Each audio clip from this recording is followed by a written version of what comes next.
Next time you go for a grocery shopping, don't just buy products based on just calories or just sugar content, or you see the label organic. You want to dive deeper. In ideal scenario, you need to dissect individual ingredient, and based on that, you decide is it good for my health or not. That's the best approach. But I totally understand. You're not going to get it in one day. It takes time to learn. But on the other hand, I don't want to oversimplify things based on just calories, sugars, or organic.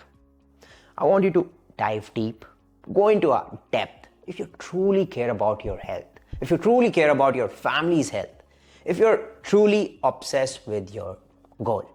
So here in this video, I'm going to tell you not just the nutrition label, but the whole, like the supermarket psychology, how to read the nutrition labels, how to read ingredient lists, everything. We'll talk about everything with examples. Now, the number one rule, don't just see the front of the packaging. That's where the marketing lives. But the truth hides behind the back, behind the packet. For example, I'll quickly show you. This is my sweet potato sticks, such vibrant colors, good packaging, very presentable. That's what marketing is all about. And I'm not saying that's not important. As a seller, it's important.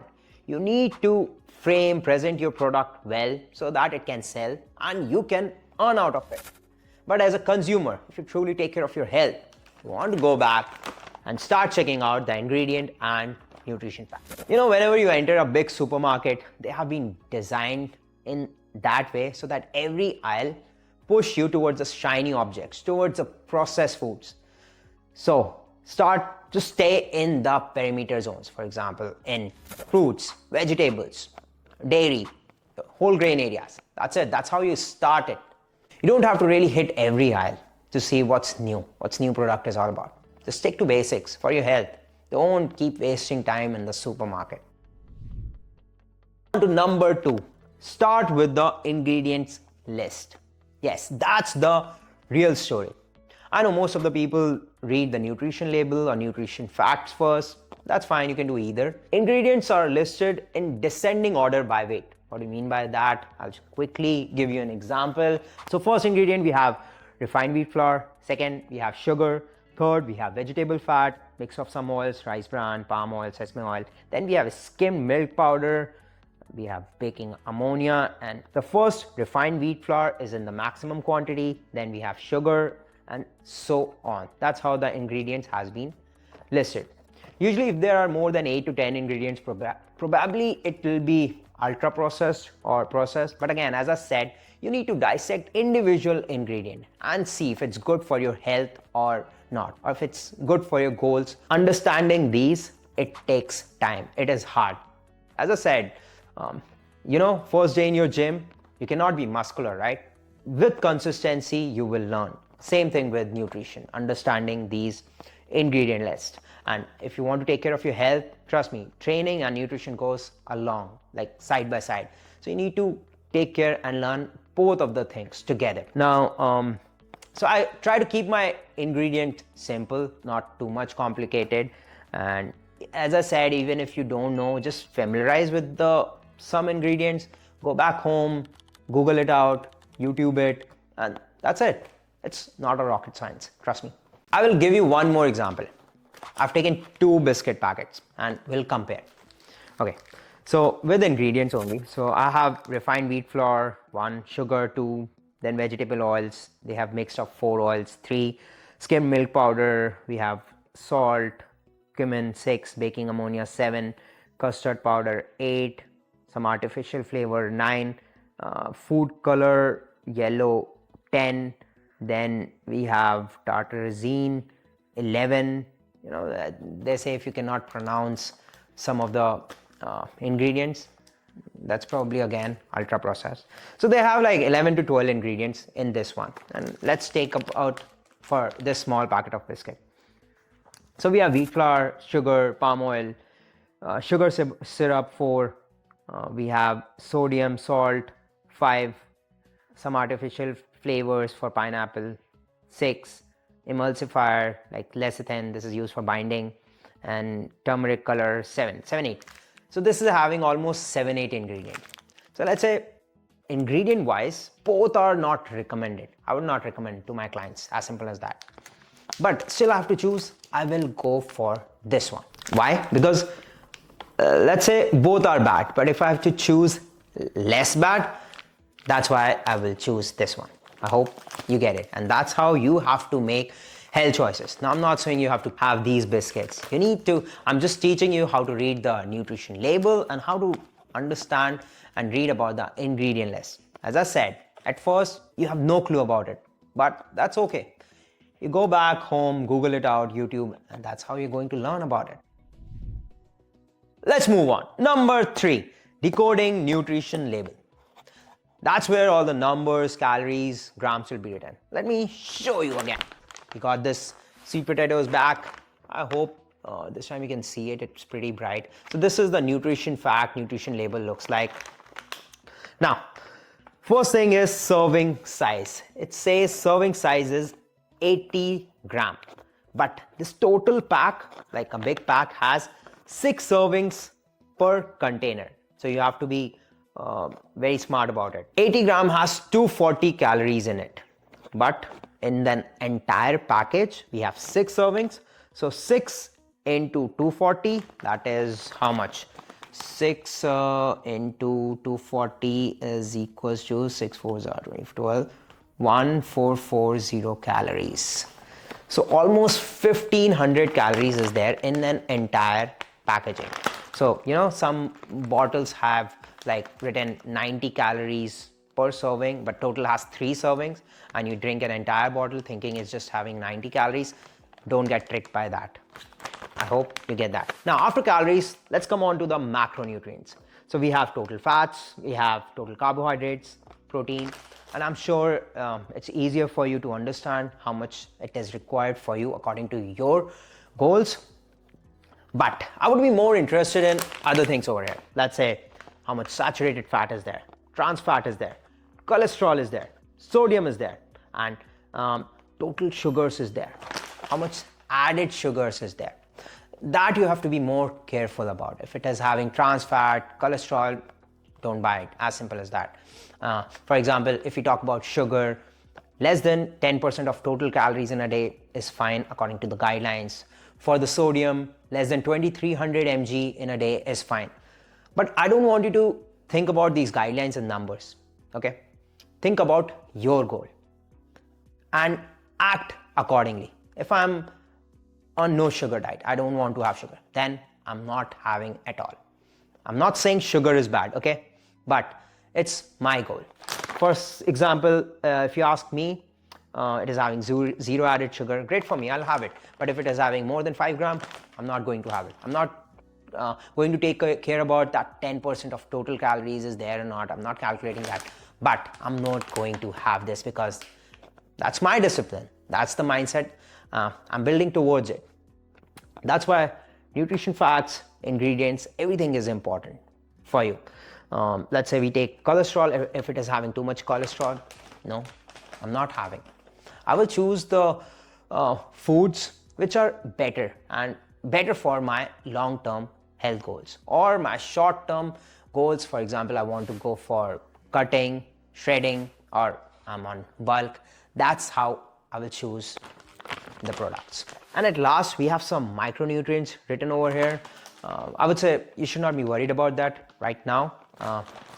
Nutrition facts and ingredient list are more than enough. In this one particular, if I talk about ingredients, it's just organic sweet potato. Number 4, legal requirements. What every label must include. So let's get back our sweet potato packet. If you have a product, these 5 things they should include. So first one is statement of the identity, like what the actual food is about. Here it is written 100% sweet potato. It's about sweet potato. For example, you've seen, especially in juices, they have written mango juice or pomegranate juice or pineapple juice, but actual juice is just 5% or 10%. So that's misleading. Second, how much weight of the product is there? So net weight. We go back, we have nutrition facts, nutrition label, which we have already spoken about, ingredients, and the last one is manufacturer info. This is really important as a consumer also, because if you find any issues with the product, you can reach out to them and tell about your product is good or bad. You can get feedback, and sometimes it really tells about the reputation of the brand also. Lastly, allergies. So if you're dealing with any allergies, FDA has clear requirement that it should be put on the label, on the packaging itself.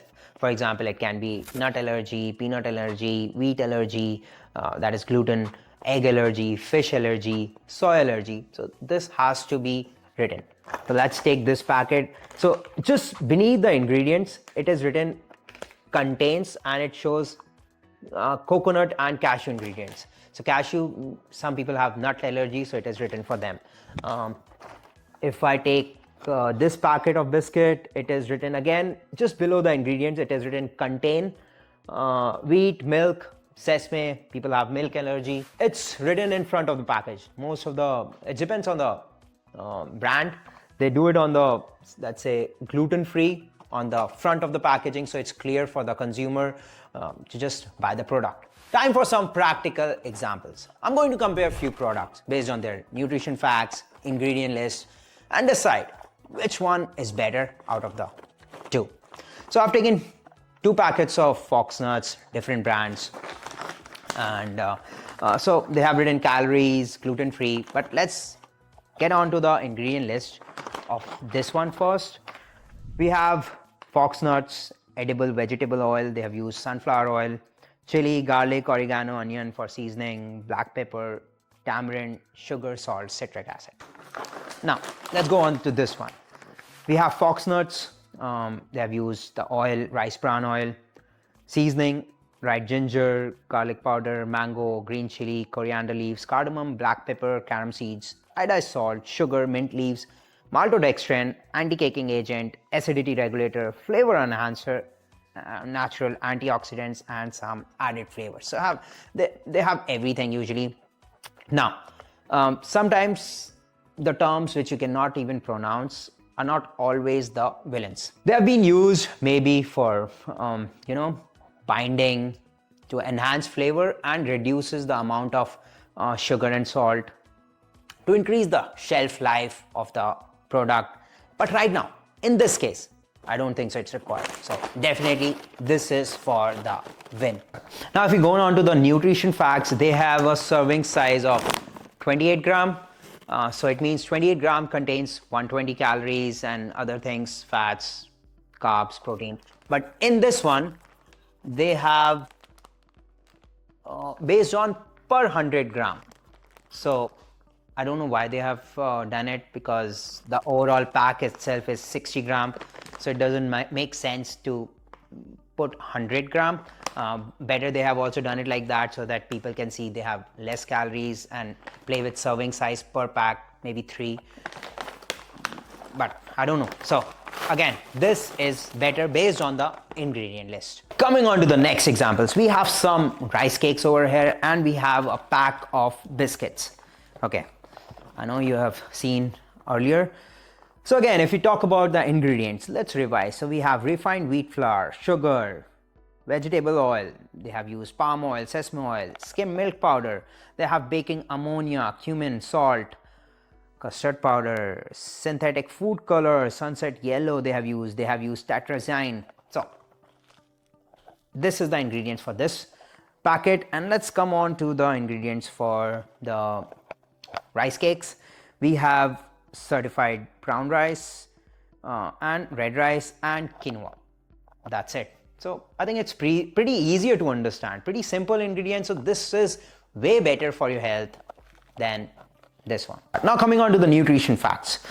So in this one, let's say serving size, it is written 4 pieces, and 4 pieces have 310 calories.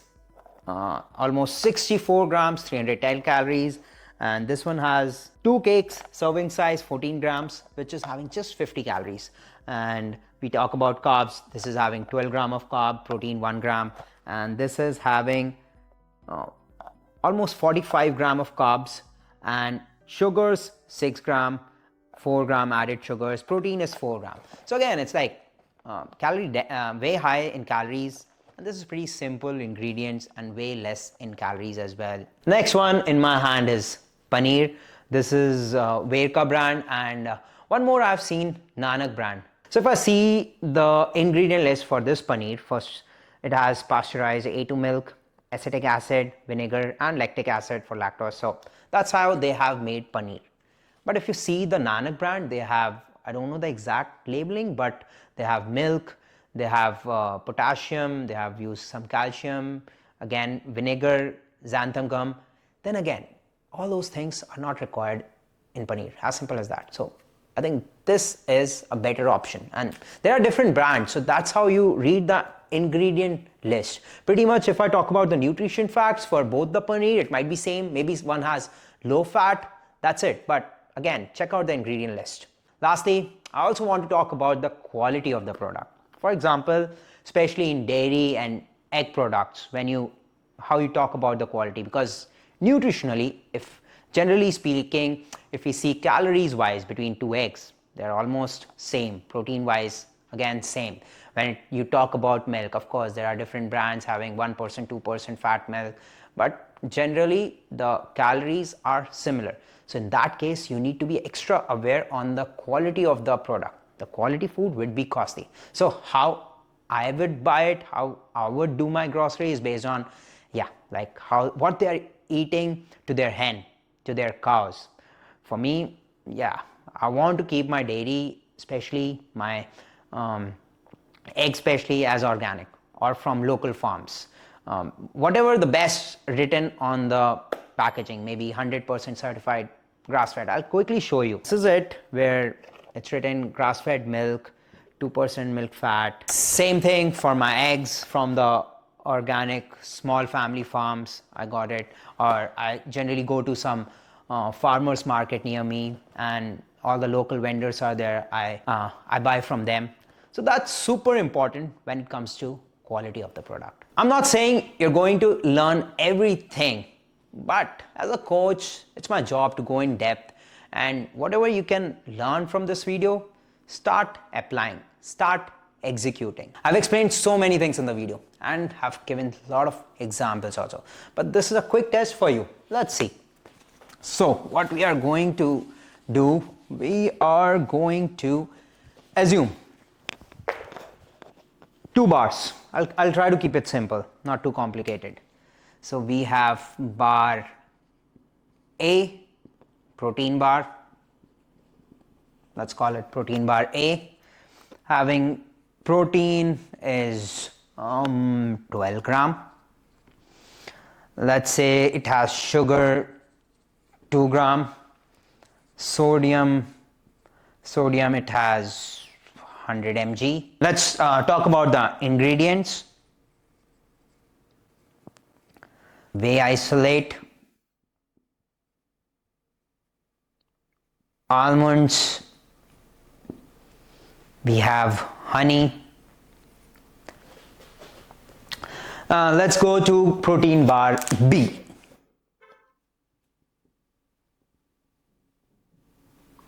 Bar B. We'll talk about protein. It has 18 gram of protein. It has sugar, let's say 15 gram. Sodium 300 mg. And if you talk about ingredients, soy isolate, protein, glucose, syrup, we have palm oil. Okay, let's keep it short and simple.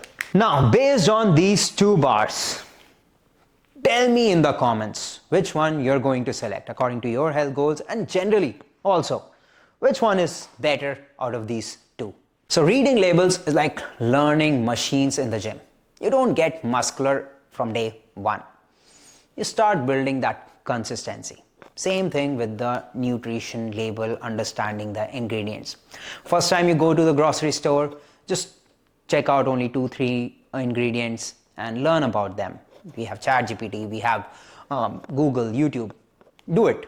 Second time, every weekly try to compare some food products, maybe some cereals, different brands, maybe some yogurts, different brands. That's how you're going to do it. Slowly you will build pattern recognition. First time in the grocery store, it's okay, you might take a lot of time and you must be thinking, I wasted so much time. No. Eventually, you'll have so much knowledge that the process would be way faster and you have learned a lot in that process. So trust me, being cautious about your food is not self-obsession. It's self-respect. Food is not going to just fuel your training. It fuels your mood, your hormones, your longevity, and definitely the performance in the training. So next time, when you pick up a product at the grocery store, don't just ask how many calories. Ask what's inside, how much processing it has gone through. Read the ingredient list. Read, compare, and learn. If you find the video valuable, share it with someone who still falls for no sugar added. For a detailed breakdown, check out my nutrition PDF guide in the description link. It's not another biochemistry textbook. It's the most practical, evidence-based nutrition guide you'll ever need because it's having sample diet plans, mindset tools to help you stay consistent and achieve results. Because nutrition is not just science, it's execution, it's discipline, and self-respect on your plate. And remember, comment which bar is better. Let's go!